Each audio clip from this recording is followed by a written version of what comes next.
ذرائع کا کہنا ہے کہ IMF کی جانب سے پیٹرول پر لیوی 31 دسمبر تک 50 روپے فی لیٹر کرنے کا مطالبہ ہو سکتا ہے، جبکہ ڈیزل پر لیوی اپریل 2023 تک 50 روپے فی لیٹر کرنے کا مطالبہ بھی ہو سکتا ہے۔ ذرائع کے مطابق مذاکرات میں پیٹرولیم مصنوعات پر سیلز ٹیکس عائد کرنے کا مطالبہ ہو سکتا ہے۔ وزارت خزانہ کا ذرائع کا کہنا ہے کہ IMF سے مذاکرات میں پیٹرولیم مصنوعات پر زیرو سیلز ٹیکس کو مرحلہ وار ختم کرنے پر بات ہوگی۔ ٹیکس آمدن بڑھانے کے لیے مختلف تجاویز کا جائزہ لیا جائے گا۔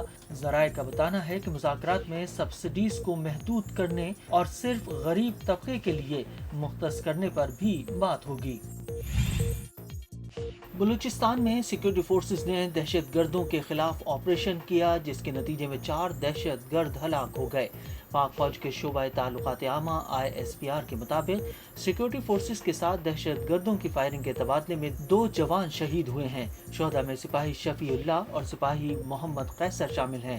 ISPR کے مطابق ہلاک دہشت گردوں کے قبضے سے اسلحہ اور بارودی مواد بھی برآمد ہوا، جبکہ علاقے میں کلیئرنس آپریشن جاری ہے۔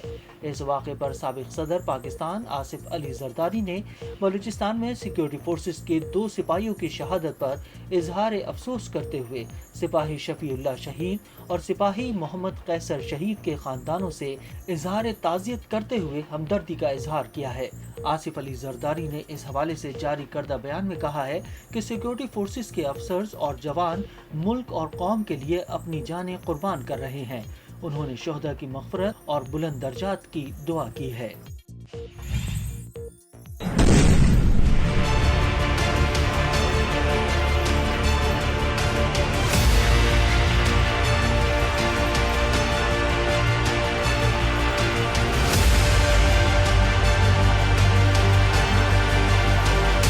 Russia would be making an incredibly serious mistake for it to use a tactical nuclear weapon. I'm not guaranteeing you that it's a false flag operation yet, don't know, but it would be a serious mistake. Ukraine کے دارالحکومت کیف اور بعض دیگر شہروں پر missile حملے۔ Ukraine کے وزیر داخلہ اینٹی گراشچینکو نے ٹویٹر پر جاری ایک بیان میں ماسکو پر الزام عائد کیا کہ اس کی فورسز نے کیف سمیت متعدد شہروں کو 40 کروز میزائلوں سے نشانہ بنایا ہے۔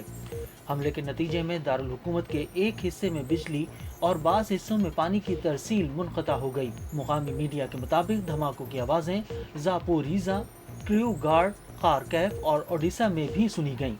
حملوں کے حوالے سے روس کی جانب سے کوئی بیان سامنے نہیں آیا۔ امریکی صدر جو بائیڈن نے روس کا یوکرین کی بندرگاہوں سے اناج کی ترسیل کا معاہدہ معطل کرنے پر تشویش کا اظہار کیا ہے۔ امریکی صدر جو بائیڈن نے میڈیا سے گفتگو کرتے ہوئے روس کے اقدام کو اشتعال انگیز قرار دیا اور کہا کہ اسے بھوک کا سامنا کرنے والے افراد کی تعداد میں اضافہ ہوگا۔ روس نے اقوام متحدہ کے سیکرٹری جنرل انٹونیو گوٹرس کو خط لکھ کر آگاہ کیا کہ بحر اسود سے گندم کی محفوظ ترسیل کو خطرہ ہے۔ ماسکو سیکورٹی ضمانت کے بغیر گندم کی ترسیل کا معاہدہ غیر معینہ مدت کے لیے معطل کر رہا ہے، کیونکہ وہ تجارتی جہازوں کی حفاظت کو یقینی بنانے سے قاصر ہے۔ دنیا بھر میں درآمد ہونے والی گندم کا 30% روس اور یوکرین پیدا کرتا ہے۔ واضح رہے کہ یوکرین سابق روسی فیڈریشن کا حصہ تھا۔ سرد جنگ کے خاتمے کے بعد روس کی مضبوط فیڈریشن کئی ٹکڑوں میں تقسیم ہو گئی۔ روس سے آزادی حاصل کرنے والی ریاست یوکرین کے صدر ولادیمیر زیلنسکی کو آزاد مبصرین مغرب نواز بھی قرار دیتے ہیں۔